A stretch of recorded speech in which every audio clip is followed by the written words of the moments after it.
A Navy SEAL and his two children were thrown into a Montana winter with nothing but an old truck, a loyal dog, and whatever dignity a man can hold on to when the door closes behind him.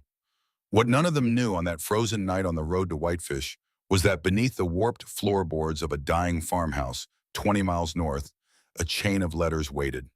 Written by a woman who had seen all of this coming, who had spent the last months of her life making sure that when the moment arrived, her family would not be left without a map. His name was Caleb Merritt. He was 38 years old. He had served 15 years as a Navy SEAL, survived 3 deployments, held brothers as they took their last breaths on ground that no one back home could find on a map. He had come home. He had built a life. He had loved a woman named Nora with everything a man who had been trained to survive could offer, which was not always pretty, but was always real. Nora had been gone 14 months, and tonight Warren Holt had just thrown Caleb and his children into the snow. The storm came down hard across the Flathead Valley, the kind of January weather that Montana produces without apology.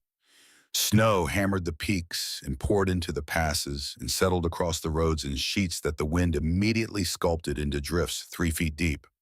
The sky had no color. It was simply weight pressing down on everything beneath it, and the iron gates of the Holt estate rose out of that weight like something from a different century, black and tall and indifferent to the cold. Caleb stood on the wrong side of them. His duffel bag was on the ground at his feet.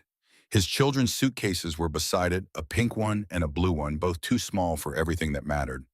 Someone had brought the bags out before the conversation even started, which told him everything he needed to know about how the evening had been planned. On top of Lily's suitcase sat a framed photograph of Nora.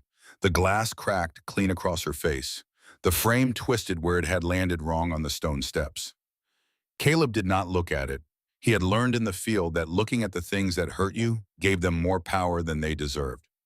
Ranger stood pressed against Caleb's left leg, low and still, the way the dog positioned himself when threat was close and unresolved. His ears were flat and forward, pointing directly at the 2 men standing inside the gate. His chest produced a sound so low it was more vibration than noise. The men did not move closer. Behind Caleb, Lily had buried her face in the side of his coat, her fingers twisted in the fabric at his waist. She was 9 years old and she did not make a sound, which was worse than crying. Owen stood at Caleb's right, 7 years old, jaw set in an imitation of the expression he had seen on his father's face in photographs from before the war. His right hand gripped the brim of his wool hat so tightly the color had left his knuckles. Warren Holt stepped forward from the entrance of the main house, unhurried, crossing the stone pathway, with the ease of a man who had never needed to rush because the world had always waited for him. He was 61 years old, broad through the shoulders, with silver hair swept back from a face that had never been touched by weather or labor or want. His coat was cashmere. His shoes were clean. His hands, when they clasped together in front of him, were the hands of a man who had spent his life holding pens and never once a shovel. He stopped at the gate. He did not open it. He looked at Caleb the way a man looks at an invoice he considers inflated. "This arrangement was always temporary," Warren said. His voice was level and even, the practiced calm of a lawyer who had spent decades making certain that nothing he said in a difficult conversation could be used against him. "I was generous in extending it as long as I did. Your permission to remain in this house ended the moment the estate review began." Caleb looked at him. He did not speak yet. "You are not family, Caleb," Warren continued. "You were Nora's husband. Nora is gone, and the decisions that need to be made about this family's future are no longer ones you have standing to participate in." Ranger's growl deepened by 1 register. The 2 men inside the gate shifted their weight back. Caleb kept his voice quiet. He had learned that quiet was more difficult to dismiss than volume. Nora would not have wanted this. Warren's expression did not change. It did not need to. "Nora is gone," he said again. "What she would have wanted no longer applies." The gate did not swing open. It had never needed to. There was nothing on the other side of it for Caleb anymore. He bent down and picked up both suitcases. He placed his free hand on Lily's shoulder, and then on Owen's one, and then the other, taking a single breath and letting himself feel their weight, their warmth, the trembling. They were both too brave to name. He grounded himself in them, the way Ranger grounded himself in the ground beneath his paws. Steady, present, still here. He walked to the truck without looking back. He got the children in. He put the bags in the bed. He opened the rear door, and Ranger jumped in and immediately turned twice and settled with his head between the front seats, his eyes finding Caleb's in the rearview mirror. The engine turned over on the third try. Caleb pulled out onto the county road and drove into the storm. For a while, no one spoke. Snow reduced visibility to 30 feet, and Caleb drove with both hands on the wheel, watching the edges of the road where the snowpack told him where the asphalt ended and the shoulder began. The heater ran loud and pushed warm air that smelled of dust and old rubber. Ranger rested his chin on the center console. From the back seat, Lily's voice came small and careful. "Dad, is this because of Mom?" Caleb kept his eyes on the road. "We're going somewhere safe," he said. "We're north of Whitefish, your Grandpa Jim's old place." Owen shifted in his seat. "The one that's been empty, it's still standing." That was true as far as it went. The farmhouse where Jim and Ruth Merritt had raised Caleb through the second half of his childhood had been sitting empty for 3 years since Ruth had gone first, and Jim had followed her 6 months later, as men who have spent 40 years next to the same person often do. Caleb had not been back since the funeral. He had not let himself think about whether the roof still held, or the pipes still ran, or the floorboards had finally surrendered to the seasons they had resisted for 60 years. He thought about Nora instead. It happened the way it would always happen, the way grief found its way in through whatever small opening existed in the moment. The truck's defroster pushed condensation off the inside of the windshield in thin, wavering lines, and the memory arrived without warning, without courtesy. Nora standing in front of their old car on a January morning, very much like this one, drawing patterns in the fog on the glass, with her fingertip laughing at something she had made that he couldn't quite see from inside the car. The particular sound of her laugh, the way it always started in her nose. He blinked. The road was still there. The storm was still there.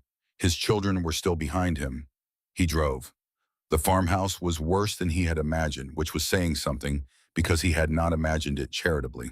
The access road from the county highway had drifted over completely, and he had to push through in four-wheel drive, the truck shuddering over frozen ruts and buried rocks, until the shape of the building resolved out of the dark and the snow. The porch roof sagged at an angle that suggested the middle support had given way sometime in the past winter. One of the front windows was cracked from corner to corner, and someone some previous season had covered it from inside with a strip of yellowed tape that had since peeled back from one end. The door unlocked with the key Jim had always kept under the third flagstone from the left, which was the kind of hiding spot that only works because no one believes anyone would still do it. Inside, the air was cold and still, and carried a smell like old wood and something sweeter underneath damp and mineral, the scent of a building that has been slowly returning to the earth it was made from. Caleb stood in the entryway with his flashlight moving across the room. The furniture was still there, covered in sheets that had grayed with dust. The wood stove in the corner of the main room had not been used in 3 years, but appeared intact. The chimney cap would need to be checked before they lit it. Ranger moved past him and began a systematic inspection of the house room by room, his nose at floor level, pausing at thresholds, working corners. This was how the dog operated in any new environment. It was the same process he had run through bombed-out buildings in places the names of which Caleb did not say aloud anymore. Ranger trusted process. Process had kept them both alive. Caleb got the children settled in the main room with their sleeping bags and a battery lantern, while he cleared the chimney and got the wood stove running. It took 20 minutes and produced a fire that was more smoke than heat, at first then settled into something real, casting orange light across the dust sheets and the low ceiling and the faces of his children watching it. Ranger finished his circuit of the house and returned to the main room. He did not settle. He crossed to the far side of the room to the corner, near the base of the old stone fireplace, and stopped at a section of the floor where 3 boards ran together at an angle, slightly warped, raised perhaps a quarter-inch above the boards on either side.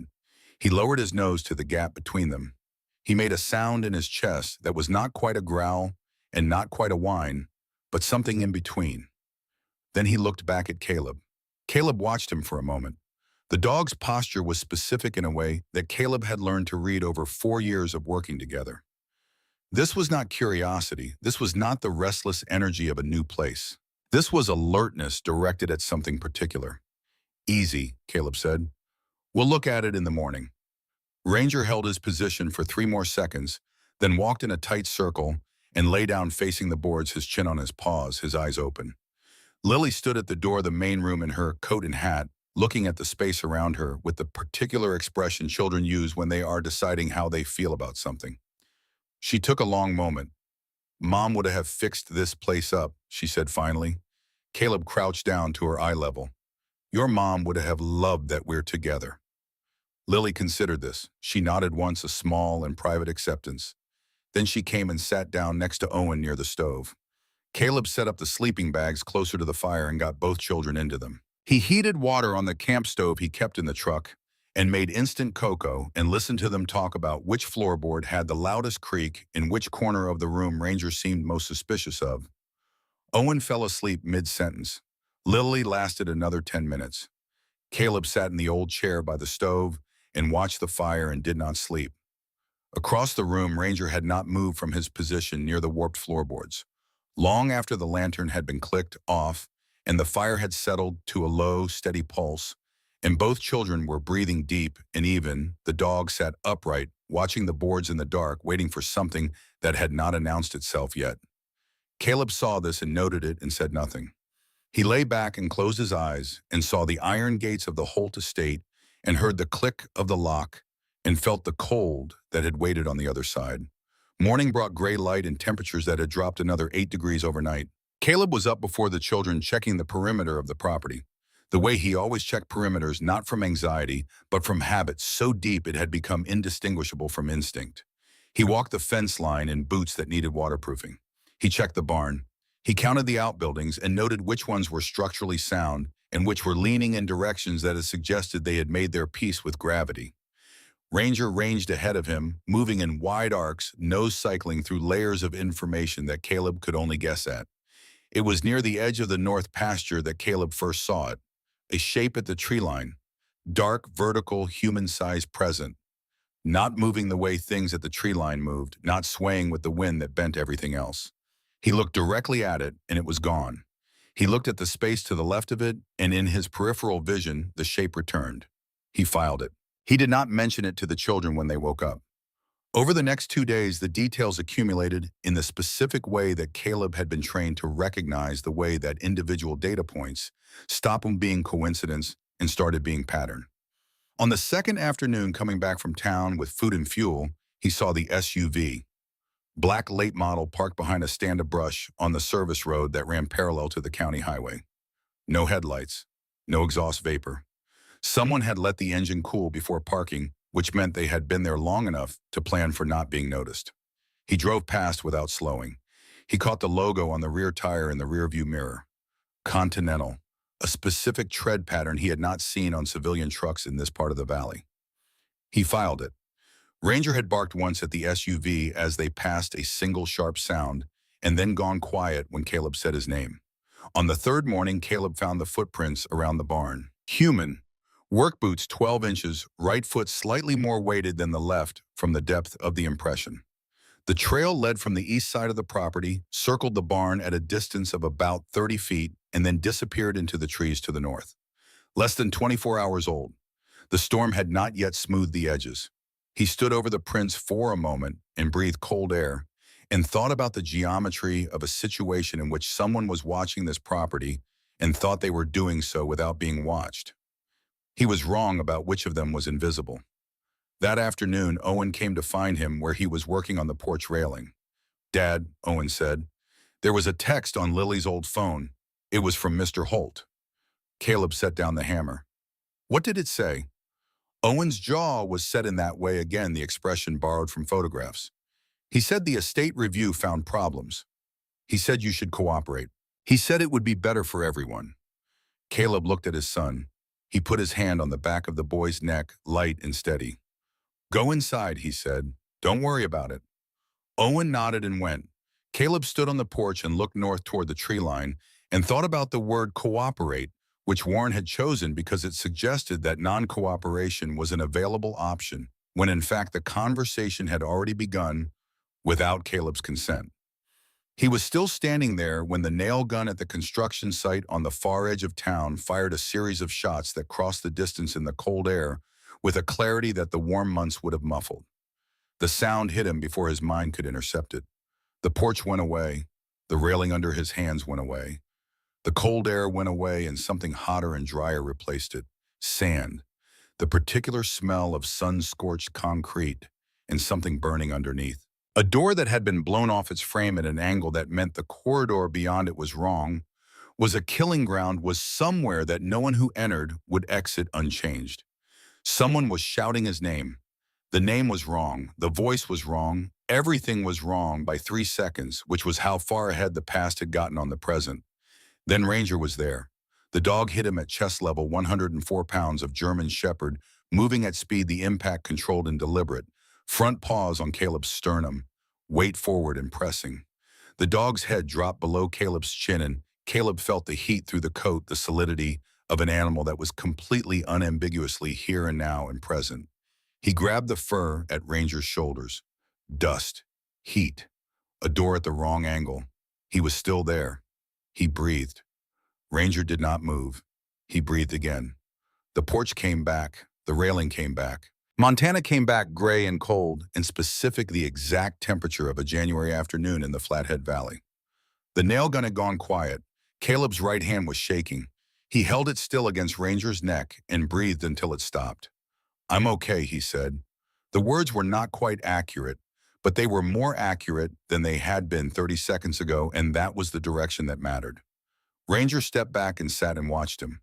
Not the expression of a mouse that has done something extraordinary, the expression of a queen for whom the extraordinary has become ordinary and who finds that perfectly acceptable. Caleb's hands steadied over the next 2 minutes. He went inside and checked on the children and then stood at the kitchen window and watched the tree line and thought with the clarity that the episode always left in its wake, a cold and narrow clarity, like water after the mud has settled. They wanted him afraid. They wanted him reactive. They wanted him behaving in ways that a family court judge would call unstable. He was not going to give them that. He would give them something else entirely. The third night was the worst the storm had produced. Wind came down from the Canadian border and hit the valley like something that had been building speed for 1,000 miles, which it had. The farmhouse shuddered at its frame. The fire in the wood stove worked hard and barely held ground. The temperature inside dropped to 51 degrees, and Caleb moved both sleeping bags closer to the stove and added a third layer to each child and sat in the chair with Ranger at his feet and listened to the building negotiate with the weather. The first sound came at 11:40, a single impact against the north wall. Not the wind was continuous. This was a strike, deliberate and sharp, and then nothing after it. Ranger was on his feet before the echo faded, head low, body rigid, eyes moving to the wall and then to Caleb and back. Caleb stood and checked the north window. Nothing visible through the snow and dark. He sat back down. The second sound came 14 minutes later, a scrape long and slow moving along the east siding from back to front, like something being drawn deliberately across the boards, like someone making sure it was heard inside. Lily's eyes opened. She looked at Caleb. He shook his head, a small and steady motion. She closed her eyes again.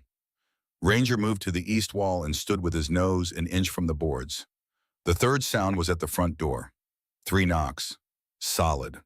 Unhurried. The knock of a person who is not worried about the answer. Caleb crossed the room and opened the door. No one there. Snow, wind, the dark shape of the truck. Boot prints in the new snow on the porch, 2 sets going toward the door from the right side, 2 sets retreating to the left. Whoever it was had circled the porch rather than approached directly. They wanted him awake. They wanted him checked. They wanted him to know the night was not his alone. He shut the door. He turned back into the room. The sound that followed was not a knock or a scrape or a strike from outside. It came from inside, from the corner, near the stone fireplace, from the 3 warped boards that Ranger had been watching since their first night. A crack, then a deep structural groan. Then the boards gave way with a sound like a rifle shot, and the floor opened and something dropped into the dark below. Lily screamed. Owen scrambled backward until he hit the wall. Ranger lunged forward and stopped at the edge of the hole, every muscle rigid, staring down.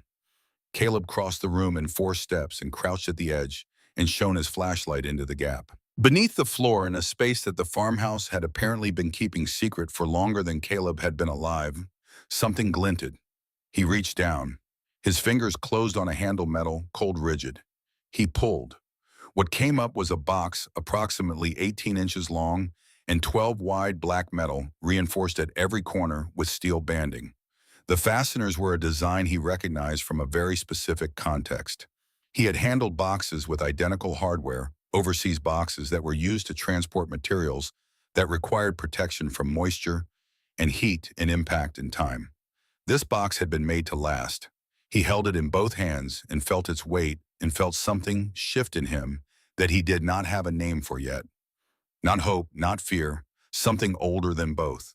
The feeling of a door you have not approached before and cannot yet see beyond. Ranger sat at his side and did not take his eyes from the box.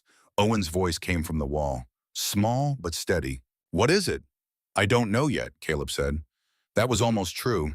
He set the box on the cleared surface of the old dinner table and stood over it while his children came slowly to either side of him, and while Ranger positioned himself at the corner of the table with the particular authority of a dog who has led you somewhere and is now waiting to see if you understand why. The fasteners open with a sound like small locks releasing. Each one turned smooth and clean, the mechanism still precise after however many years it had been sitting under that floor, which told him something about the quality of what had been built and something about the care of whoever had built it. He lifted the lid. The shawl was on top. Blue-gray wool, the color of water under cloud cover, soft even through the cold and the years. Caleb's hand found it before his mind caught up to what he was seeing. He had seen this shawl on Nora's shoulders on more winter mornings than he could count. She had worn it reading in the chair by the window in the apartment in Billings. She had worn it the last autumn she was well enough to sit outside. He had not seen it since. He did not pick it up. He held his fingers against the wool for a moment and breathed. Beneath the shawl, a sealed envelope. His name on the front in Nora's handwriting, the particular way she formed the C in Caleb always slightly larger than necessary, as if the letter deserved the space. Beneath the envelope, a USB drive sealed in a protective case with a strip of tape across the latch and 2 words written on the tape in blue ink. 2 words in Nora's hand. He read them. He set the case aside. Beneath the drive, papers folded with signatures he did not recognize, and a letterhead he could not read in the light of the single flashlight. Beneath the papers, a business card, white simple, black text, Samuel Pierce, Estate Law, Missoula, Montana. And at the very bottom, in the corner of the box, nested against the metal edge, as if placed there separately from everything else, a small object he almost missed.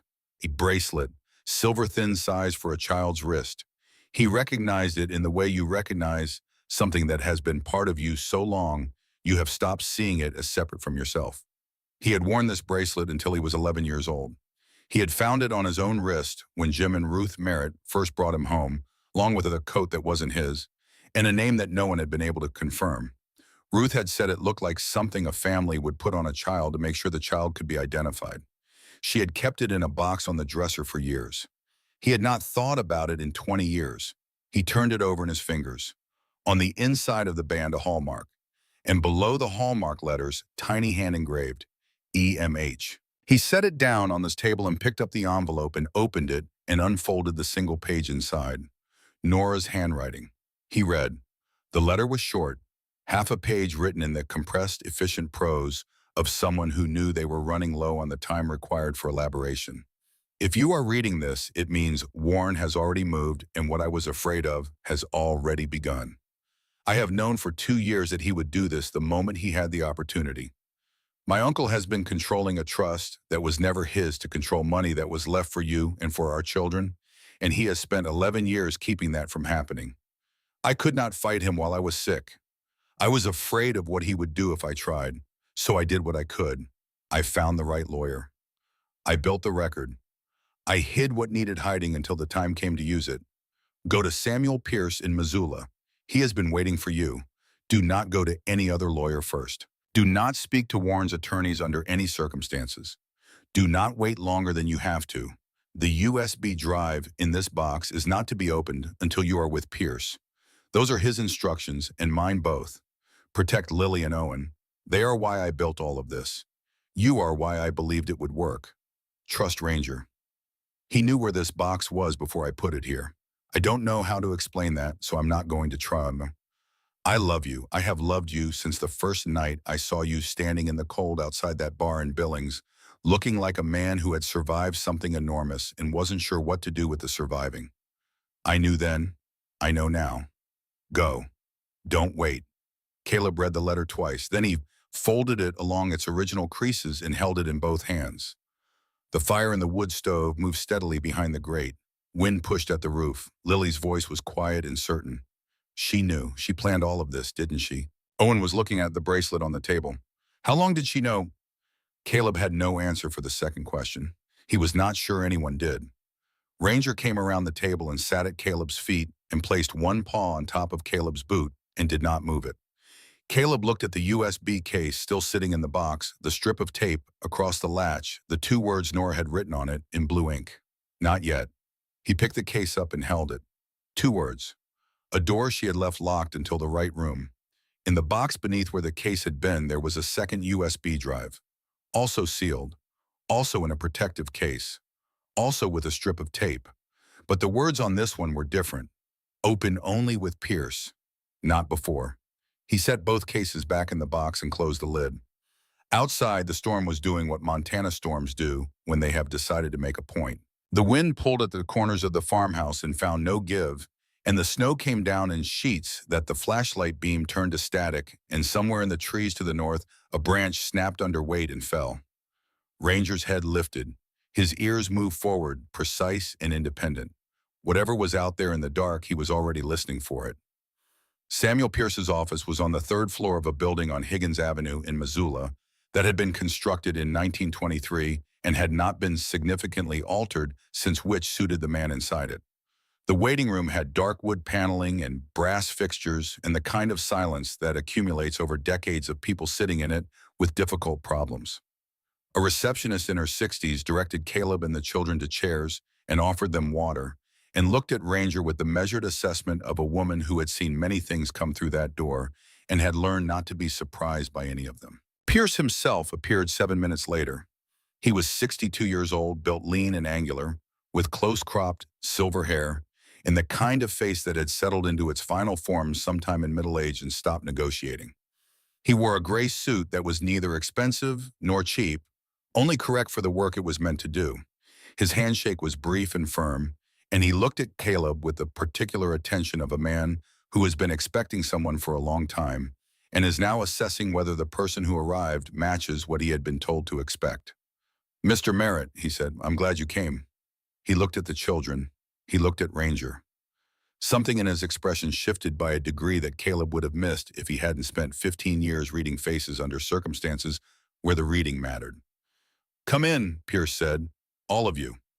His office was orderly in the way that working offices are when the person using them knows exactly where everything is and has no interest in performing organization for the benefit of visitors. Files stacked with precision. A single-frame photograph on the desk turned away from visitors. 3 chairs positioned in front of the desk, which told Caleb that Pierce had known who was coming. Pierce settled behind the desk and folded his hands and looked at Caleb. "The lockbox," he said. "You found it." 3 days ago, Caleb said. "The dog found it." Pierce nodded as if this were information he had expected. "Your wife told me he would." He paused. "She told me a great many things over the course of 2 years. I want you to understand that everything she did methodically and with complete legal soundness. Whatever Warren Holt has told you or led you to believe about the state of the estate, I want you to hear the actual situation from me directly." He opened a file. "The Holt Family Trust," he said, "was established in 1987 by Eleanor Margaret Holt, your wife's maternal grandmother. Eleanor was a woman of considerable independent wealth, which is a fact that Warren Holt spent considerable energy obscuring because Eleanor's money came entirely from her side of the family and had nothing to do with the business interests Warren controlled after his father died." Caleb listened. Beside him, Lily had taken Owen's hand without appearing to notice she had done it. "Eleanor established the trust with a single activation condition," Pierce continued. "The trust would transfer in full to Nora's direct family upon Nora's marriage and the establishment of her household. It was designed specifically to bypass Warren's line of inheritance. Eleanor did not trust her nephew. She had reasons. How much? Caleb said. Pierce looked at him steadily. The trust has been growing since 1987, he said. Nora's grandmother was a precise woman. He said the number. $180 million. The room held the number for a moment. The heater in the baseboard ran. Snow moved against the window. Ranger shifted his weight and leaned against Caleb's leg. Owen said nothing. Lily's grip on her brother's hand tightened. Caleb sat very still.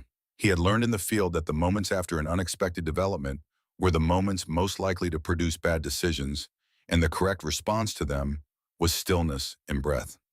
That's not possible, he said finally. Nora never lived like someone with that kind of money. She didn't want to, Pierce said. She wanted to protect it, and she wanted to make sure Warren could never touch it. Then why didn't she tell me? Pierce looked at him with something that was not quite sympathy, but was adjacent to it. Because she was 6, he said, and she was afraid that if Warren knew she had found the documentation, he would move before she had finished building the record. She needed time. She asked me if she had enough of it. He paused. I told her to work as quickly as she could. Caleb absorbed this. Nora in the last year, Nora with the laptop at the kitchen table while he thought she was resting. Nora on the phone, her voice dropping when he came into the room, which he had attributed to the illness and the privacy that illness sometimes required. Nora building something in the time she had left, piece by piece, the way a person builds anything when they know the building has to outlast them. The activation clause, Pierce said. This is important. Eleanor designed the trust to include specific protections. If any member of the Holt family attempted to interfere with Nora's household, to coerce, manipulate, or take legal action against her family in bad faith, those actions would constitute automatic grounds for trust activation and Warren's exclusion from any claim on the estate. He let this settle. Warren thrust you out of the house, Pierce said. He filed a fraudulent custody challenge based on fabricated psychological assessments. He ordered surveillance on this property. He set 3 photographs on the desk. My investigator documented the vehicle and 2 of the men. Caleb looked at the photographs, a black SUV, Continental tires, the specific tread pattern he had noted on the county road. He has activated every trigger Eleanor wrote into that trust, Pierce said. Precisely as your wife predicted he would. She knew how he operated. She spent 2 years making sure that when he did, there would be a record of all of it. He closed the folder. Mr. Merritt, there is one more thing. He reached into the desk drawer and produced a single sheet aged at the edges. The paper thickened slightly by time. He placed it face up on the desk. It was a photograph, black and white, a family group, a man, a woman, and a child of perhaps 4 years old. The man looked directly at the camera with an expression that Caleb had seen before, not in photographs, but in mirrors. Eleanor Holt had one son, Pierce said carefully. His name was James Allen Holt. In the winter of 1986, James and his wife were traveling through the Flathead Valley with their young son. There was an accident, a road outside Whitefish. He paused. James and his wife did not survive. Caleb looked at the photograph. The child was never recovered, Pierce said. There was a search. It went on for weeks. Eleanor never accepted that he was gone. She kept a file on it until she died. He looked at Caleb with the directness of a man who has decided that the most merciful thing he can do is be clear. The bracelet you found in the lockbox. Eleanor cataloged it in her records in 1987. She wrote that it was the bracelet she had clasped onto her grandson's wrist herself the morning of the day they left. The room was very quiet. Lily's voice came from somewhere that sounded far away. Dad, Caleb set the photograph down on the desk. He looked at it for a long moment without speaking. The man in it was not him. The man in it was a stranger.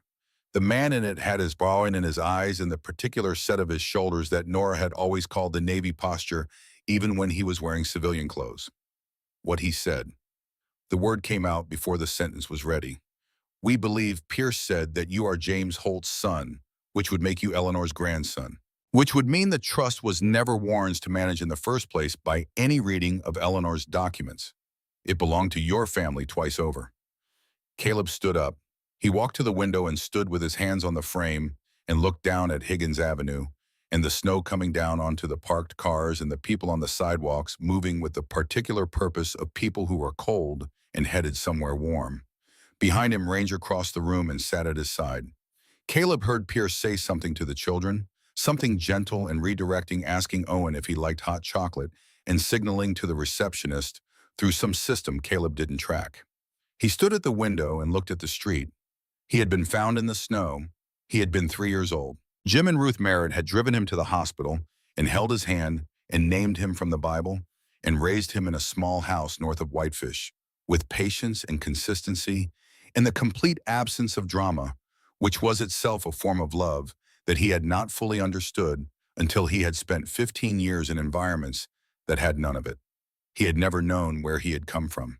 Now he was standing in a lawyer's office in Missoula, and the answer had been waiting for him in a box under a farmhouse floor in the same valley where he had been found 35 years ago. He turned back from the window. "The man outside in the black SUV," he said. Pierce looked up. He crossed to the window and looked down. The SUV was parked across the street, engine off position with a view of the building entrance. "That's not one of mine," Pierce said. Caleb picked up the lockbox from the floor beside his chair. He checked that both USB cases were secure inside. He looked at his children, who were watching him with the particular calibration that children develop when they have been living in uncertain situations long enough to read their parents' face for information. "Pierce," he said, "how fast can you move?" "I've been ready to move for 14 months, Pierce said. "I was waiting for you." They left through the building's rear entrance. The farmhouse felt different when they returned to it that evening. Not safer, more charged. As if the air inside had changed composition while they were sawn in, as if the walls had absorbed the weight of what the day had contained and were still deciding what to do with it. Caleb put the children to bed early and sat at the kitchen table with the lockbox open in front of him and thought about geometry. Warren knew about Pierce now, or would soon. The surveillance on Pierce's building meant the meeting had been observed. The next move would come faster than Caleb had been planning, for which meant he needed to compress his own timeline. He was still at the table at midnight when the lights went out. Not gradually the way power sometimes fails in a storm. All at once, the single bulb above the table, the digital clock on the old microwave, the amber indicator on the wood stove's thermostat. Everything gone in an instant, replaced by the total dark of a rural property in the middle of a Montana January. Ranger was at the back door before the darkness had settled. Caleb was right behind him. He opened the back door and stood in the frame and listened. Wind, snow, the creek 30 yards east, audible even in winter. And beneath it a sound he should not have been able to hear at this distance, but could because he had spent enough hours in enough dark places learning to hear things that preferred not to be heard. Footsteps in snow, moving away from the property toward the road. He got the flashlight and went to the power box on the side of the house. The lines that ran from the pole to the meter had been cut.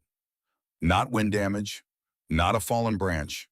A clean cut at shoulder height, the kind made with a long-handled tool in the hands of someone who knew what they were doing and wanted it done cleanly. He photographed it with his phone. He went back inside and blocked the door and added wood to the stove. He did not sleep. The sheriff's vehicle arrived at 10 the next morning. Caleb watched it come up the access road from the kitchen window. Sheriff Ray Denton was a compact man in his early 50s with a face shaped by 25 Montana winters and the specific wariness of a man who has spent his career mediating between people who want him to take sides. He came alone. He did not have his hand near his belt. These were good signs.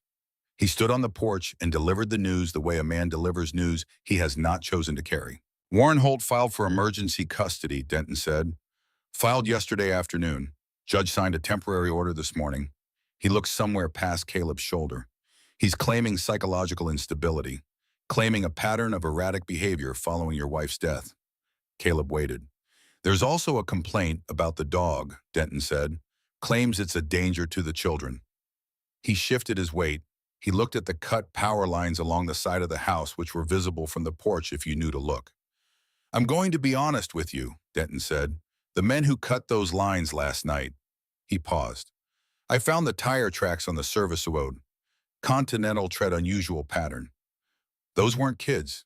Those weren't locals." "No," Caleb said. "They weren't." Denton looked at him directly for the first time. "I don't know what's happening here fully, but I know what I can see, and what I can see is a man with 2 kids living in a house with no power in January, and someone cutting his lines in the middle of the night." He put his hat back on. "You might want to move faster than you're planning." He went back to his vehicle. Caleb watched him go and stood on the porch and felt the cold and thought about the word faster, which Denton had used in the same way Pierce had used ready, which was the way people use those words when they were trying to tell you something that the official context of the conversation did not allow them to say directly. Owen appeared in the doorway behind him. "Dad," he said, "can he actually take us?" Caleb turned and looked at his son, 7 years old, standing in the doorway of a farmhouse without power in a Montana January, asking a man who had survived things he would never describe whether the thing currently threatening them was survivable. "Not while I'm breathing," Caleb said. He said it quietly. He said it the way he said things that he intended to be true. Owen nodded and went back inside. Caleb stood for another moment on the porch. The wind moved through the pines along the north fence. The tree line was still and visible in the clear morning air. The tremor started in his hands first. It moved up his forearms in a wave that he recognized the way you recognize the early signs of weather, not with surprise, but with the specific acknowledgement of something you knew was coming. His vision narrowed at the edges. His breathing went shallow in the way it went shallow when the body decided the chest needed to be smaller, needed to be less visible, needed to take up less space in the world. He gripped the porch railing, wood under his palms, cold specific real, the grain of it running left to right under his fingers. This particular temperature, this particular surface, not sand, not concrete, not a corridor leading to something irreversible. Ranger pressed against his legs from the left side, the full weight of him leaning in a warm and solid fact. Caleb breathed, the railing, cold grain running left to right. Montana, January, his children inside. He breathed again. "I'm here," he said. The word he usually said was okay. He was not sure when that had changed, only that it had changed and that here was more accurate. Here was what he could verify. Here was what the weight of the bar against his legs and the grain of the wood under his palms was telling him. The tremor passed in 4 breaths. His vision returned to its full width. He stood up straight. He went inside to his children. Warren arrived that afternoon. He came alone, which was the first thing Caleb noticed as the car appeared at the end of the access road. No convoy, no deputies. Just a dark sedan moving slowly up the ruts, parking on the near side of the gate, and Warren Holt stepping out into the gray afternoon light in a coat that had not been designed for the kind of cold that had settled into the valley. He did not come through the gate. He stood at the property line, which was either a legal calculation or an instinct, and Caleb thought probably both. There was a man with him, a lawyer from the look of the briefcase and the way he positioned himself half a step behind Warren and to the left. Caleb stepped off the porch and walked to the gate and stopped on his side of it. They looked at each other across 6 feet of frozen ground. Warren had aged in the days since the expulsion, or perhaps Caleb was seeing him now without the architecture of the Holt estate behind him, without the gate and the stone and the staff, which had made him look like a feature of a landscape rather than a man standing in it. He looked older. He looked colder in the non-weather sense. "I'm giving you an opportunity," Warren said. He was still controlling his voice, still running it through the professional filter, but there was something different in it now, a pressure behind it that had not been visible before. "Sign the children into temporary guardianship. My lawyers will draft a financial arrangement that's genuinely generous. You'll have resources to establish yourself wherever you want." Caleb looked at him for a moment. "Get off this property," he said. "You're not understanding the position you're in." "I understand it completely." Caleb kept his voice even. "You filed a fraudulent custody challenge using fabricated assessments. You cut my power lines. You've had 2 men watching this property since before we arrived, and you're standing on the edge of my land offering me money to disappear." He paused. "I know exactly what position I'm in." Warren's expression held. He was a man who had spent decades in rooms where the other person blinked first, and he had learned to wait.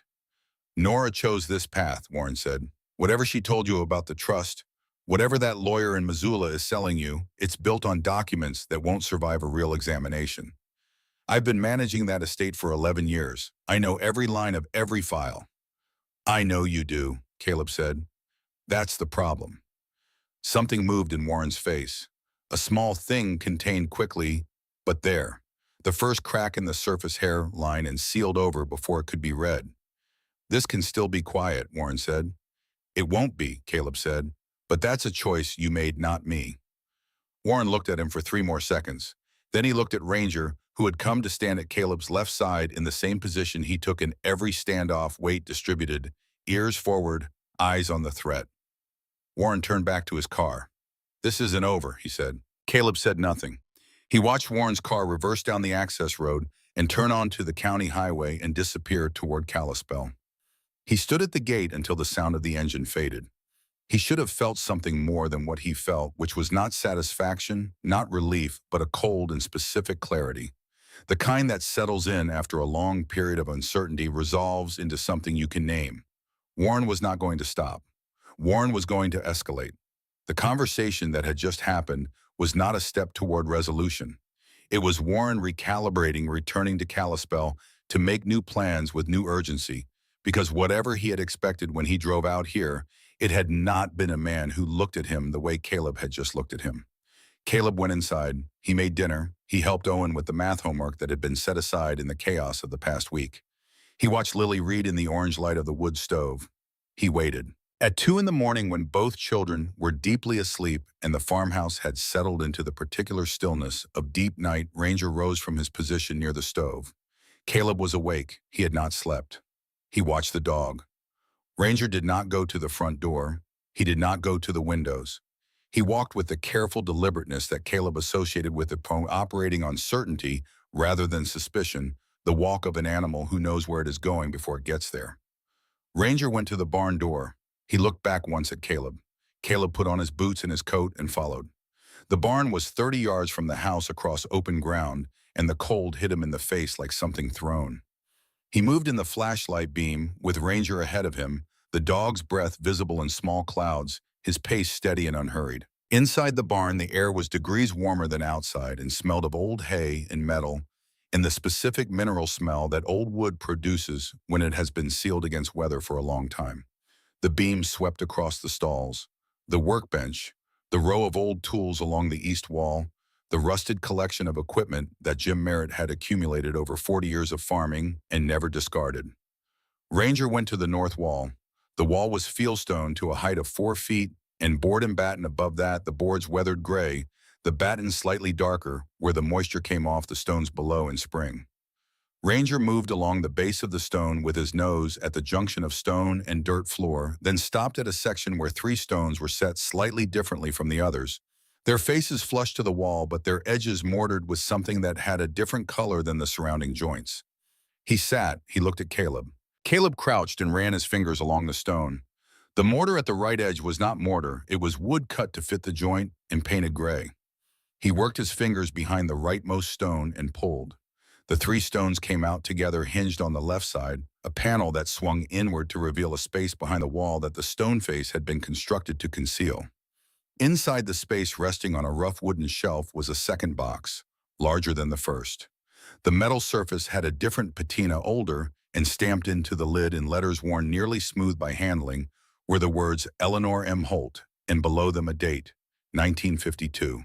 Below the date, a small circular depression that matched in diameter and depth the clasp of a certain silver bracelet. Caleb reached into his coat pocket and found the bracelet where he had been carrying it since the attorney's office. He pressed the clasp into the depression. The lock disengaged with a sound like something that had been held closed for a very long time, finally deciding to let go. He lifted the lid. The contents were layered with the deliberateness of someone who had done considerable thinking about what order things should be found in. On top, a flash drive in a protective case with a strip of tape across the latch. An envelope. Beneath the envelope, photographs, black and white and color both. Beneath the photographs, a manila folder with a typed label. Below everything, a sealed tube of the kind used for document preservation, acid-free, capped at both ends. Caleb set the flash drive aside. He opened the envelope. The handwriting was not Nora's. He did not recognize it for the first moment. Then something in the formation of certain letters connected to a place in his memory that he had not visited in many years, and he understood. He was holding a letter from his wife, not from Nora. From Nora in the way that Nora had been before she was Nora Merritt, from the version of her that had existed before he knew her, from the person she had been when she was carrying things she had not yet told anyone. He understood this in the way you understand certain things not through reasoning, but through the weight of the thing in your hands. He read. She had written it 2 years before she died. The money is real and the documents are real, and by the time you find this box, you will already know both of those things. So I'm not going to spend the time on that. What I want to spend this letter on is harder. I have known who you were for longer than I have admitted to anyone. I didn't find out by accident. I was looking because something about the way you described growing up in the Flathead Valley, the way you described being found in the snow, and having no name when Jim and Ruth brought you in, something kept pulling at me until I spent 3 months going through county records and hospital archives and Eleanor's private correspondence, which she had deposited with a historical preservation organization in Missoula, without knowing what she was giving them. I found the records. I found the DNA her family had submitted during the original search. I had a test run without telling you, which is the single dishonest thing I have done in our marriage, and I have asked myself every day since whether it was the right call. I think it was. Because if I had told you, you would have spent the time we had left focused on that, and I wanted you focused on us, on Lily, on Owen, on the specific and unrepeatable days of the life we were still living. You are Eleanor Holt's grandson, James and Miriam Holt's son. The accident happened on the county road outside Whitefish on February 3rd, 1986. You were 3 years old. The search teams found the vehicle. They searched for 18 days. They never found you. They looked. I need you to know that. They looked until there was nothing left to look with. Eleanor paid for additional searches for 2 years. She never stopped believing you were out there. I married into the family that lost you, and then I found you. I have turned that fact over in my mind so many times that I no longer know what shape it is. What I know is this Warren has controlled a trust that was always yours. He knew about the DNA records. He suppressed them. He has known for at least 8 years who you are and chosen to say nothing because saying something would mean giving back what he has been keeping. The documents in this box will prove it. I could not fight him while I was sick. I was afraid of what he would do to you and the children if I moved too early. So I did what I could do from where I was. I built the record, and I hid the pieces, and I trusted that you would find them because you were always the person who found things that other people had given up on. I have loved you since the beginning.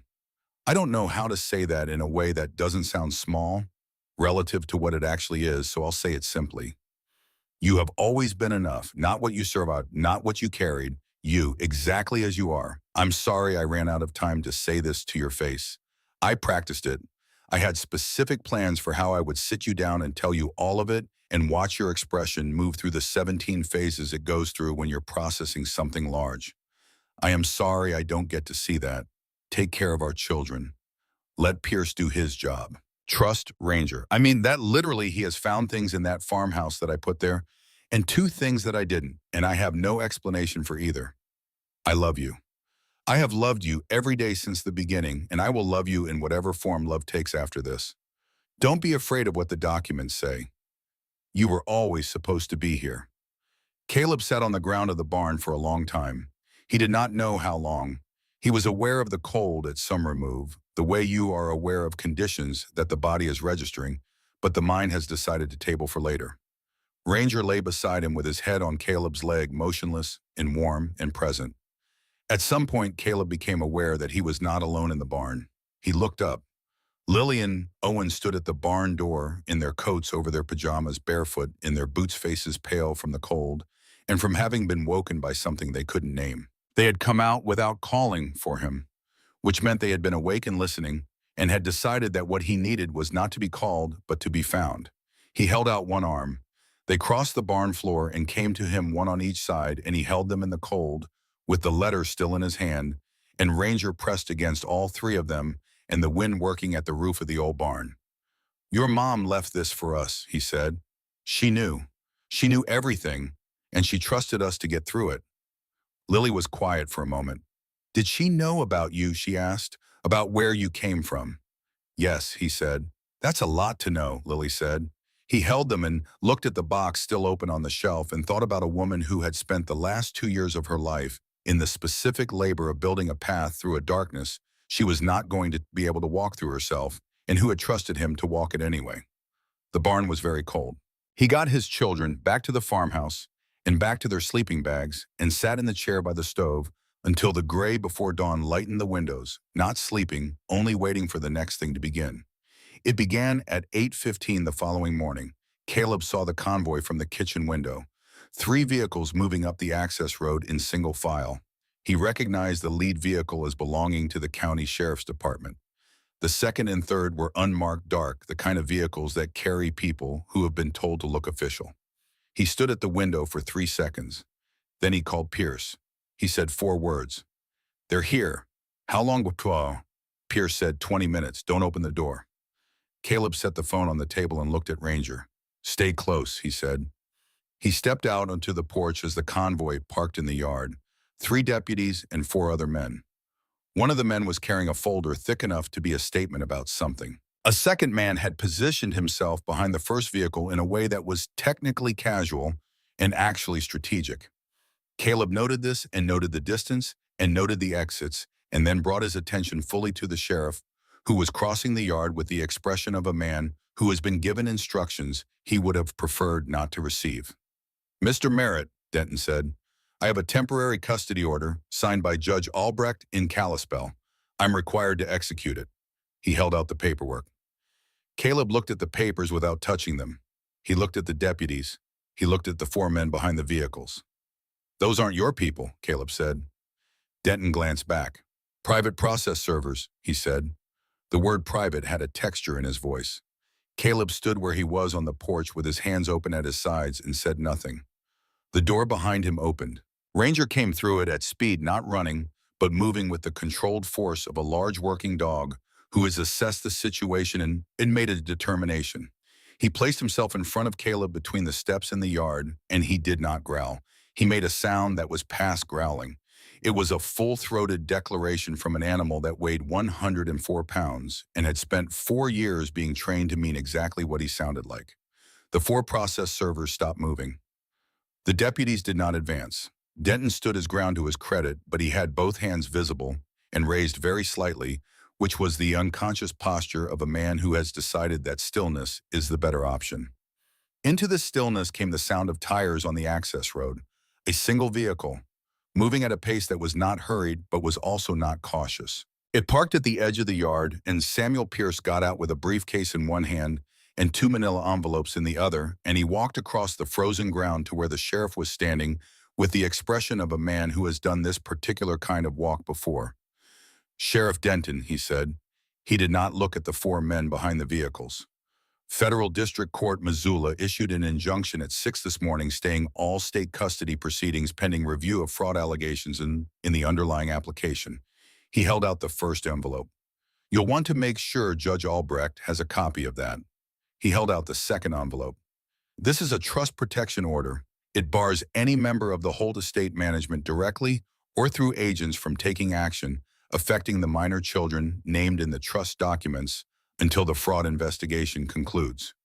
Denton took both envelopes. He looked at them. He looked at the 4 men behind the vehicles. He looked at Caleb on the porch. "I'll need to make some calls," he said. "Of course," Pierce said. The deputies conferred. The 4 men behind the vehicles had a conversation that Caleb could not hear, and then one of them made a phone call. Denton stood to one side and spoke quietly into his radio for 3 minutes. Then he came back. "I'm going to hold on executing this order pending clarification from the court," he said. He looked at Caleb. "Keep your phone on." He signaled to the deputies and they got back in their vehicle. The 4 men followed in theirs. The convoy moved back down the access road. The yard was quiet. Ranger watched until the last vehicle was gone, then he sat. Caleb stood on the porch and breathed the cold air. Pierce came to the steps and looked up at him. "We have maybe 72 hours, Pierce said. "Warren is going to move this to a friendly court if he can. We need to be in front of a federal judge before that happens." Caleb nodded. From behind him came the sound of movement, and then Owen appeared in the doorway, looking at the now empty yard and then at his father's face and then at Pierce and then back at his father. "We're fighting back now," Owen said. "We're fighting back now," Caleb said. Ranger turned his head and looked at Caleb. He barked once. It was not a question. That night, someone threw a rock through the window of the room where Lily and Owen slept. The glass came inward across the floor in a spray that woke both children instantly and brought Caleb through the door in under 3 seconds from his position in the main room. No one was hurt. The rock was a large, flat fieldstone of the kind found along creek banks in this part of the valley. No note, no message, none needed. Caleb swept the glass into the corner. He moved the children to the main room and covered the window with a doubled canvas tarp nailed at the frame. He stood in the cold dark of the damaged room and looked at the fieldstone on the floor. Warren had stopped using lawyers for this particular communication. Caleb picked up the stone and carried it to the main room and set it on the table with the lockbox and the photographs and Pierce's documents where it would remain as evidence. He looked at it for a long time. He thought about the letter still folded in his coat pocket, about the word enough which Nora had used and what she had meant by it, which was not that he had reached some acceptable minimum, but that the thing he already was had been the right thing all along. He thought about the bracelet from Eleanor Holt and the records from the search that had gone on for 18 days and the woman who had paid for 2 additional years of looking and never stopped believing. He thought about what it cost to keep believing in something the evidence has given up on. He was still thinking about it when Ranger came and sat at his feet and pressed his head against Caleb's knee and held it there. The fieldstone sat on the table in the orange light of the wood stove. Caleb looked at it and felt something that was not anger exactly, but was what anger distills into after a man has had enough time and enough training to let it settle.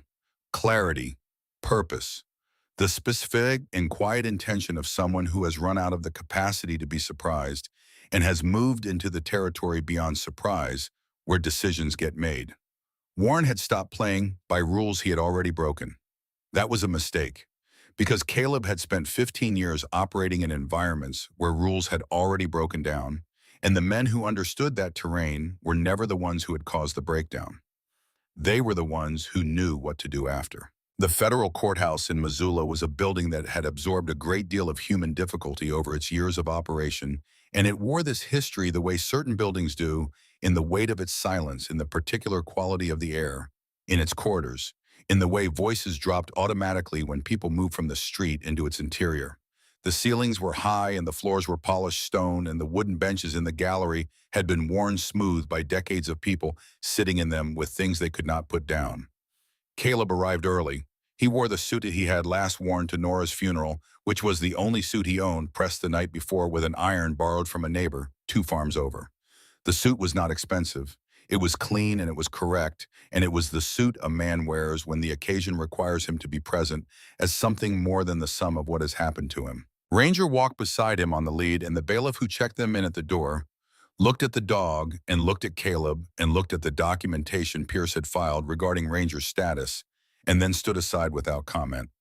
Lillian Owen sat in the gallery behind the plaintiff's table with a woman from Pierce's office who had 3 children of her own and had volunteered for this particular assignment. Lily wore the blue-gray shawl from the lockbox over her coat, which she had asked to do, and which Caleb had agreed to without explanation, understanding that she needed it the same way he had needed to carry the bracelet. Warren Holt sat across the aisle at the defense table with 2 attorneys from a firm in Kalispell and 1 from Billings who had driven through the night. All 3 of them were whispering. All 3 of them had very good suits. The suits did not appear to be helping. Warren himself sat still at the center of this activity, with his hands flat on the table in front of him, and his face arranged in the expression of a man who has decided that composure is the last settle he has left and intends to spend it carefully. He did not look at Caleb. The gallery held 43 people. Caleb had not expected 43 people. Some of them were press.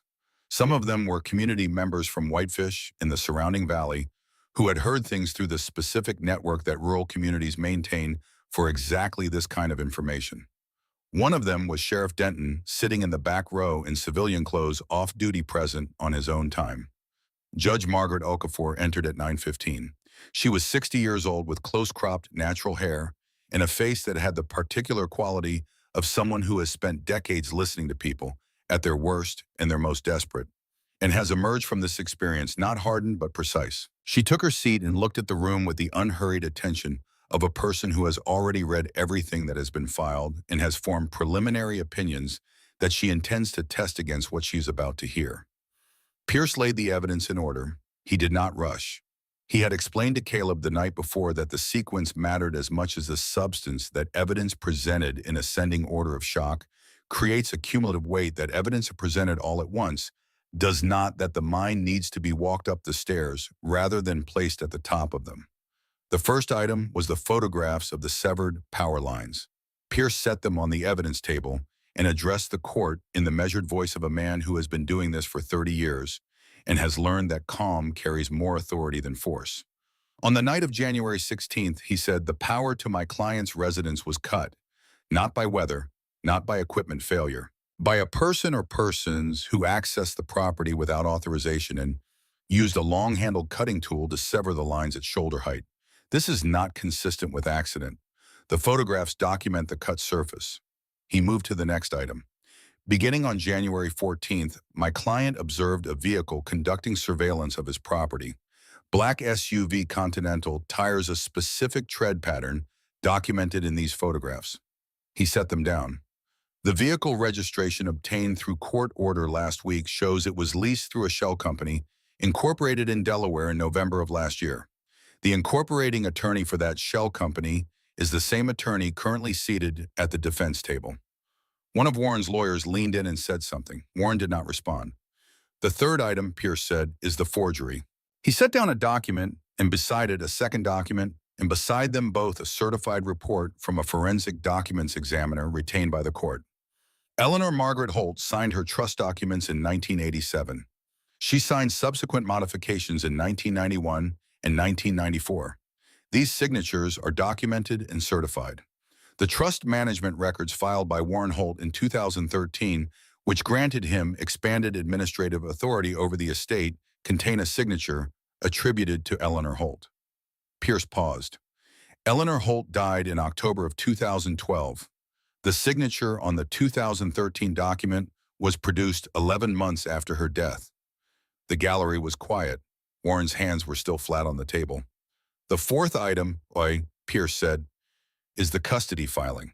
He held up the emergency custody application that had initiated the sheriff's visit to the farmhouse. "This document contains a psychological assessment of my client attributed to a licensed clinical psychologist in Flathead County. The assessment describes a pattern of erratic behavior, violent tendencies, and instability, constituting a danger to minor children." Pierce set it down. "The clinical psychologist whose name appears on this assessment has submitted an affidavit to this court stating that he never examined my client, never met my client, and did not produce this assessment. His signature was applied to a document he did not write." Judge Okafor made a note. Pierce looked at the table for a moment. Then he looked at the judge. "Your Honor," he said, "I would like to play a recording." He took the flash drive from the lockbox, the one marked with Nora's 2 words, and connected it to the court's audio system. He had unlocked it with Caleb at his office 3 days before following the instructions on the tape, and they had listened to it together in the quiet of his office with the snow coming down outside. And Pierce had sat very still for a long time after it finished before he said anything at all. The courtroom held its breath. Nora's voice came through the speakers. She had recorded it in what sounded like a quiet room, no traffic, no background movement, just the slight compression of a recording device, and her voice, which was thinner than Caleb remembered it, but still unmistakably hers, still carrying the particular cadence of a woman who had decided what she wanted to say and was saying it without performance. "My name is Nora Merritt. I am recording this on March 4th, 2 years before what I expect to happen will happen. I am recording it voluntarily while I am still able to, and I want to be clear about what I am saying and why. My Uncle Warren Holt has been administering a family trust for 11 years that does not belong to him. The trust was established by my grandmother Eleanor Holt for my family. The documents establishing the trust and the documents Warren filed to take control of its administration are not consistent with each other. The inconsistency is not an error. The 2013 signature attributed to Eleanor Holt was applied to a document after her death. I have known this for 2 years. I have spent those 2 years building the record necessary to prove it. I am also recording this because I want to say something about my husband." She paused. Caleb kept his eyes closed. Caleb Merritt is not a complicated man in the way that people who have not met him might assume a man with his history would be. He is not damaged in the way the word is usually used. He is careful. He is patient. He is the most genuinely decent person I have known in my life, which I say not because he is perfect, but because decency in the face of everything he has survived is not a small thing. It is the hardest possible thing, and he does it every day without appearing to notice that he is doing it. If something happens to me, Warren will try to take my children and control my family. He will file documents and make arguments and use the machinery that money makes available to people who know how to use it. I want this court, if it ever hears this recording, to know that everything he says about my husband is a construction. And I want my husband, if he hears this, to know something simpler. You were always the right person. You were always the right choice. The money, the documents, the truth about where you came from, none of it made you who you are. You made you who you are. And who you are has always been enough. Please take care of our children. Please trust the dog. The recording ended. The courtroom stayed quiet for a time that Caleb could not have measured. He opened his eyes. Ranger was pressed against his leg, the full weight of the boy leaning into him, warm and present and steady. Lily was crying in the gallery, not loud, the kind of crying that happens when the body makes the decision without consulting the mind. Owen sat beside her with his jaw set and his eyes very bright, not crying, holding it by whatever means 7-year-old boys hold things. Warren Holt sat at the defense table with his hands flat on the surface and his eyes focused somewhere near the middle distance that exists between a person and the thing they are looking at but not seeing. His face had the quality of a wall from which something has been removed, a painting or a fixture that had been there so long its absence creates more presence than it occupied. Caleb stood. He had not planned to stand. Pierce had not asked him to speak. He was standing before he had made the decision to stand, and by the time his mind caught up to what his body had done, he was already on his feet, and the room was already looking at him. Judge Okafor watched him with the attention of someone who has decided to allow what is happening. He did not have notes. He did not have prepared language. He had the specific clarity of a man who has been reduced to the essential components of what he believes and is speaking from those components directly. I served for 15 years, he said. I went to places that most people will never see, and I did things there that I will carry for the rest of my life, and I held men as they died on ground that their families back home couldn't find on a map. I came home and I built something, a family, a life, a person I wanted to be in the context of something worth being part of. He paused. My wife built something too. She built it quietly in the time she had left with everything she could bring to it. She built it for our children. She built it knowing she would not see it finished. He looked at the room and then at his children in the gallery. I do not know what I am owed by the law in this room. That is Pierce's work, and I trust him with it. But I know what I owe my children. I know what my wife asked of me, and I will not stand in front of this court and pretend that any document Warren Holt has ever filed represents anything other than what my wife said it represents in that recording. He sat down. Ranger put one paw on top of his boot. Judge Okafor looked at the room for a moment. Then she looked at Warren's attorneys and asked if they had a response. The lead attorney spoke for 11 minutes. His argument was professional and technically detailed and addressed procedural questions in a way that had clearly been prepared with considerable expense and care. None of it moved the air in the room the way the recording had moved it. Judge Okafor recessed for 22 minutes. When she returned, she took her seat and looked at her notes and then looked at the courtroom with the steady attention of a person who has made a decision she is confident in. She dismissed all custody petitions with prejudice. She issued an order referring the forgery evidence to federal prosecutors. She appointed Pierce as sole administrator of the Eleanor Holt Trust pending full legal resolution. She ordered Warren Holt's legal team to preserve all records related to the trust management for the past 11 years. She looked at Warren directly and said in a voice that was not raised that the evidence before the court represented the most deliberate and sustained abuse of fiduciary and legal process she had encountered in 22 years on the federal bench, and that she intended to say so in her written opinion. Warren Holt sat very still through all of this. Lily cried again, this time fully and without apparent concern for who saw it. Owen let out a breath that seemed to have originated somewhere deep in his chest and travel a considerable distance before it reached the air. Ranger stood and turned in a circle and then sat back down and looked at Caleb with the expression of a man who considers the matter settled. Warren did not look at Caleb as he left, But he paused at the door of the courtroom, and for one moment he turned and their eyes met across the distance of the room, and Caleb saw in his face something that had not been there in the Holt Estate driveway or on the farmhouse access road. Not defeat in the legal sense. Something older.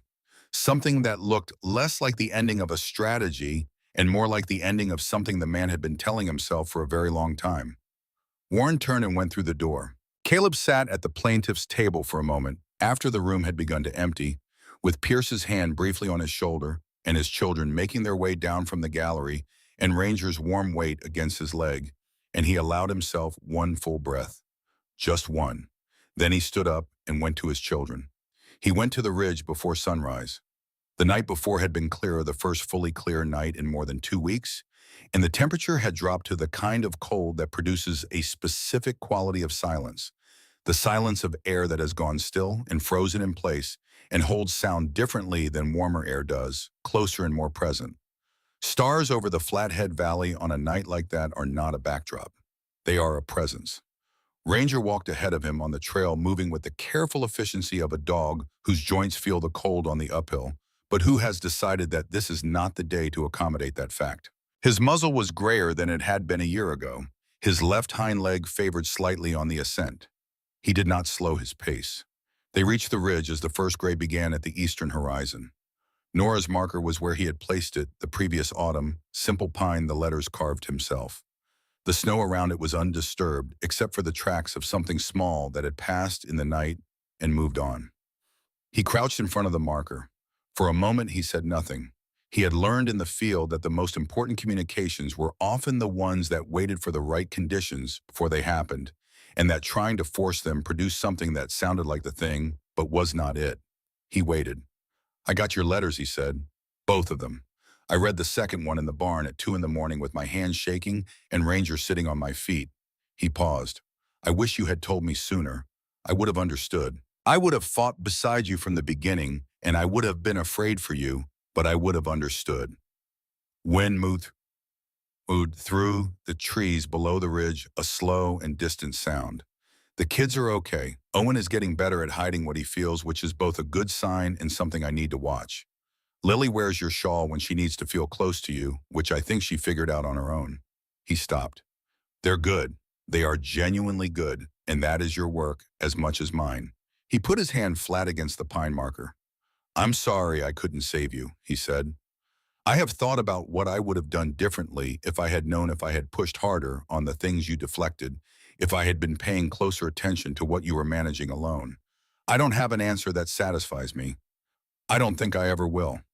He stayed there for a moment with his palm against the cold wood. Then something moved in his peripheral vision. Ranger had lifted his head and turned it toward the tree line to the north, ears forward, body still. Not the posture of threat, something more neutral, more attentive. He held it for 3 seconds and then exhaled through his nose and returned to his position at Caleb's side. Caleb looked toward the trees. The footprints he had found near the marker 6 weeks before had not returned. The fabric that had caught on the rock, the same gray herringbone as Warren's coat, was gone, reclaimed by weather or by the person who had left it. The ground near the marker was clean. He felt the difference between the visit today and the visit 6 weeks ago, the way fear had lived in the first one. Underneath everything, the awareness of being watched in a place that should have been private. That was gone now. What remained in its place was not quite peace, because peace suggested a settling that he was not certain was available to him, but it was something adjacent to it. The thing you find when the acute phase of a danger has passed and you have survived it and are standing in the place where it used to live and finding that the place itself is simply ground, simply trees, simply cold air, and the beginning of a Montana morning. He stood. Ranger fell into step beside him for the descent. Halfway down, the flash came. Sand, heat, the particular smell of a place he had not thought about in weeks. A sound that was not the wind in the pines, but something sharper, shorter. His hand found Ranger's fur before his mind issued the instruction. He gripped it. Cold, coarse, real. He breathed. 2 breaths. The pines came back. The path came back. The gray morning light came back. He exhaled and continued walking. Ranger matched his pace and did not make a production of it. By the time they reached the farmhouse, the sky had moved from gray to the pale gold that precedes full sunrise in the valley, and the frost on the roof caught the light and held it briefly before it faded. And somewhere in the kitchen, his children were making the kind of noise that indicated cereal was being debated. The ghosts in his chest were still there. He knew they would be there for a long time, but they were no longer the first thing present in a room when he entered it. He went inside to his children. Warren came in spring. The snow had retreated to the north-facing slopes, and the creek was running high with melt, and the valley floor had that particular green that exists for only a few weeks between the end of winter and the beginning of the dry season, the specific green of land that has been cold for a long time and is now releasing what it held. Caleb saw the car coming up the access road in the afternoon and recognized it and stood on the porch and waited. Warren parked at the gate and got out alone. He was smaller than he had been in January. Not in any physical sense that Caleb could have measured, but in the sense of dimension that a person occupies the space they take up in a room or a yard or a conversation. Warren had occupied considerable space in January. He occupied less now. He walked from the car to the gate with the careful bearing of a man who is not entirely certain of his welcome and has decided that certainty is not something he is entitled to request. He stopped at the gate. Ranger stood at Caleb's side and watched him. "I came alone," Warren said. "I can see that," Caleb said. Warren looked at his hands, which were at his sides. "I know that whatever I say here is insufficient. I know that. I want to say it anyway because I think I owe you the attempt, even if the attempt doesn't close anything." Caleb waited. "I have been managing that trust for 11 years in a way that I told myself was responsible administration." Warren's voice was careful and even, but the professional polish had been removed from it. What was underneath was something less constructed. "Nora confronted me about it 3 years ago. She was sick, and I thought that meant the issue would resolve itself." He stopped. "That is the worst thing I have done, not the forgery, not the custody filing, deciding that her illness was a solution." He looked at Caleb directly. "She was the only person in that family who was worth the name," he said. "I knew that. I have known it for years, and I spent 11 years in conflict with her over money that I could have released at any point." He was quiet for a moment. "I also knew about your parentage for 8 years. I had the DNA records. I suppressed them because releasing them would have required releasing the trust, and I was not willing to do that." Caleb stood very still. "I cannot give you back what that cost," Warren said. "I understand that. I'm not here to ask for forgiveness. I'm not certain I deserve the attempt. I came because Lily called me." He looked somewhere past Caleb's shoulder. "She called me 2 weeks ago. She asked if I wanted to know how she was doing." Warren's voice changed on this, became something stripped of its remaining control briefly. "She said her mother would have wanted us to try." The yard was quiet. Ranger had not moved. He watched Warren with the complete and unblinking attention of a dog who has assigned himself the specific responsibility of monitoring this situation and intends to take it seriously. Caleb looked at Warren for a long moment. "If you come here," he said finally, "they decide what they're comfortable with. Not you, not me, them. If they want to know their grandfather, that's their choice. If they decide they don't, you accept that and you don't push." Warren nodded. "Supervise," Caleb said. "For as long as it takes, until they say otherwise." "Understood," Warren said. Caleb stepped off the porch and opened the gate. From inside the house, he heard the sound of Owen calling to Lily, and then the back door opening, and then 2 sets of footsteps on the side path. They appeared around the corner of the farmhouse and stopped when they saw Warren, and for a moment everyone stood in the spring afternoon and no one spoke. Lily took a step forward. She did not run. She walked with the deliberateness of a 9-year-old who has thought about this moment and decided how she wants to conduct herself in it. She stopped 2 feet from Warren and looked up at him with her mother's eyes. She said, "Mom said you were complicated." Warren looked at her. "Yes," he said. "That's accurate." She said, "We're going to try." She held out her hand. Warren looked at it for a moment. Then he took it carefully, the way a person takes something they are aware they might not deserve to hold. Ranger watched from the handshake with complete attention and then, without fanfare, lay down on the path and put his head on his paws. It was not forgiveness, not in any complete sense. It was not the ending of what Warren had done or the undoing of what had been lost. It was the thing Nora had described in the barn letter, not a world free of pain, but a world where love still had room to grow, despite it, and Caleb stood in the spring yard and felt the specific weight of a woman who had built this moment from a dying room and trusted him to arrive at it. He thought she would have stood exactly here. He thought she would have been pleased. The land was broken ground when they started. Not in the agricultural sense, though. That, too, the north pasture had not been worked in years, and the soil was compacted and depleted in the way of ground that has been ignored rather than rested. Broken in the sense of a place that has been holding damage for longer than it should have, that has needed attention it was not given, that has been waiting. Merritt Ridge Veteran and K-9 Recovery Center broke ground on the first day of June. Caleb had spent 3 months with Pierce and an architect from Missoula working through what the trust documents allowed and what the land required and what he believed the place needed to be. He had been deliberate about the design in the way he was deliberate about things that mattered, which was to say he had spent more time on it than most people would have considered necessary and had asked more questions than the architect had initially expected, and the result was a plan that worked with the land rather than against it, that kept the old farmhouse foundation as the center of the main building, that incorporated the barn rather than replacing it. The wood stove from the main room was reinstalled in what would become the community gathering space. The floorboards around the old fireplace were rebuilt. The place where the boards had given way was marked with a different wood, slightly lighter in color, a deliberate distinction rather than a concealment. Caleb had made this decision himself when the builder asked how he wanted it handled.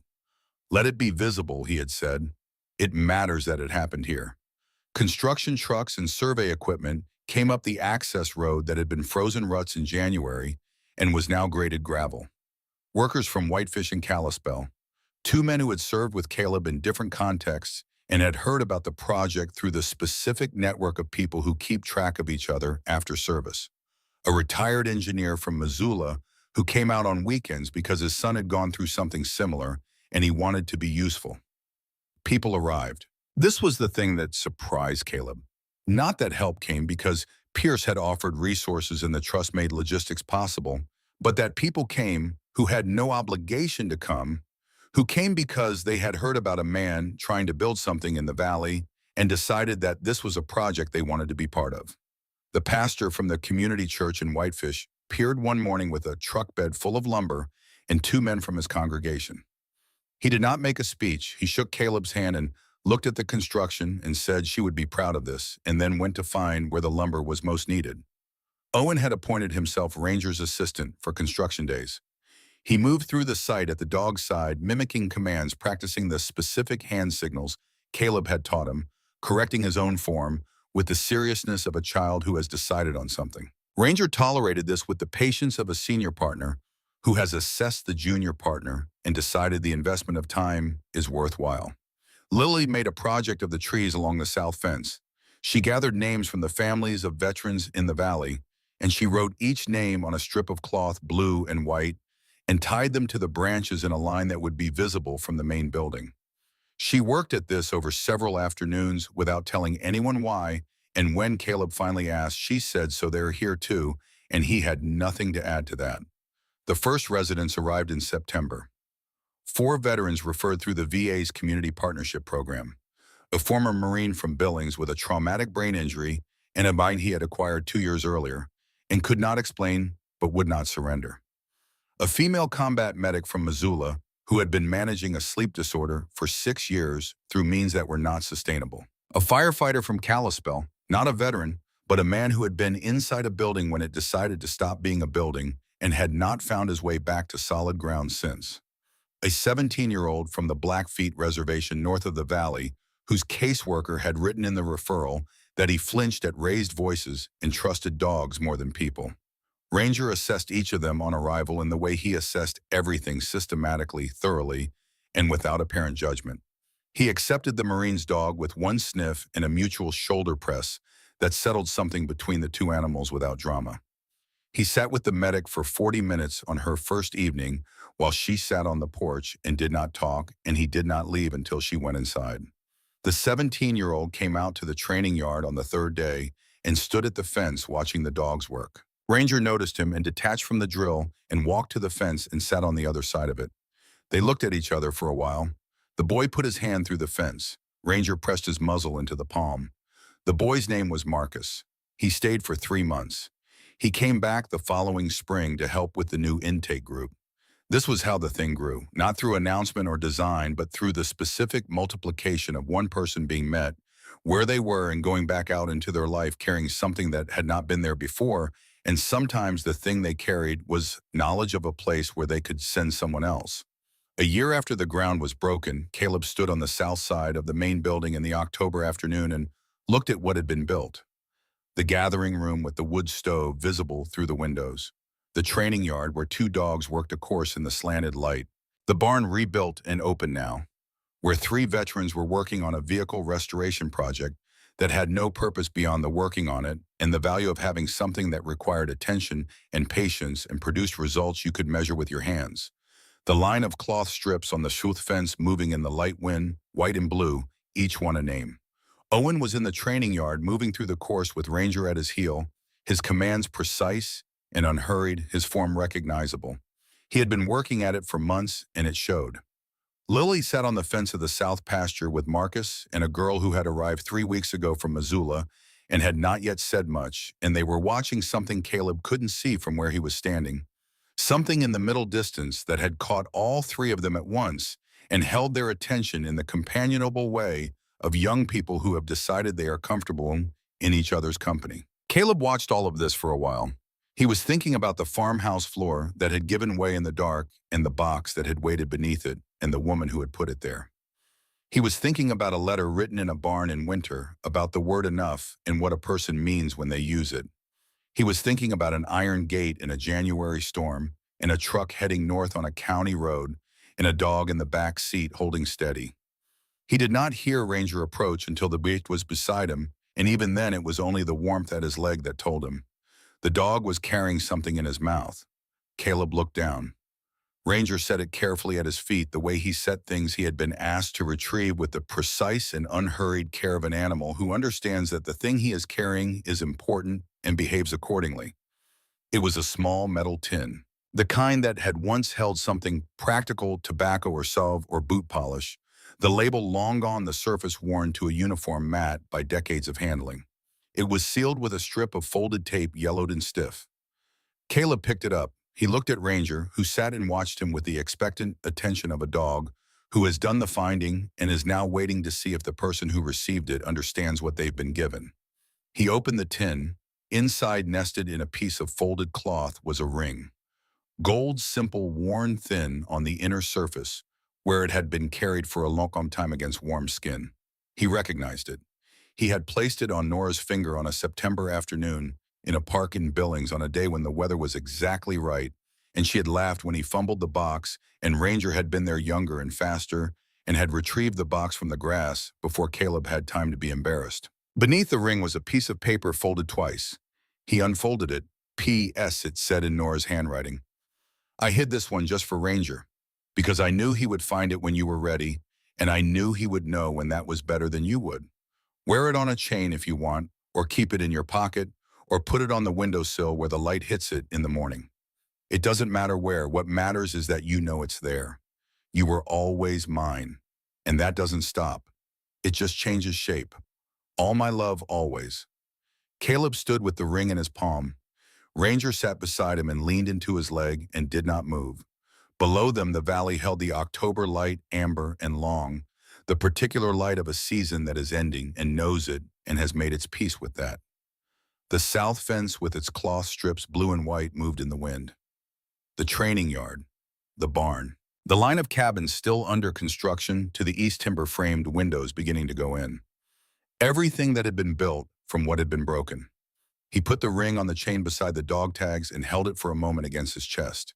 Then he put it under his shirt where it rested warm against his sternum, and he breathed the cold October air, and he looked at everything his wife had built from the time she had left and everything he had built from what she had left him, and he stood in it. Ranger looked up at him once. Then the dog turned and walked back toward the training yard where Owen was running the course, and Caleb watched him go. The graying muzzle, the slight favor in the left hind leg, the scar barely visible beneath the thick fur of his shoulder. Moving with the purpose of a dog who has things to do and intends to do them. Some doors close.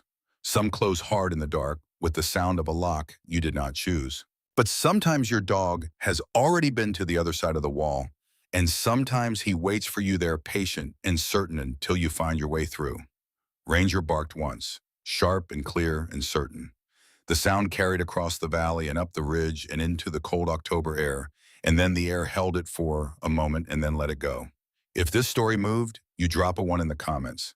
And if you want more stories about people who fought back the right way and built something worth having, subscribe and stay with us for the next one.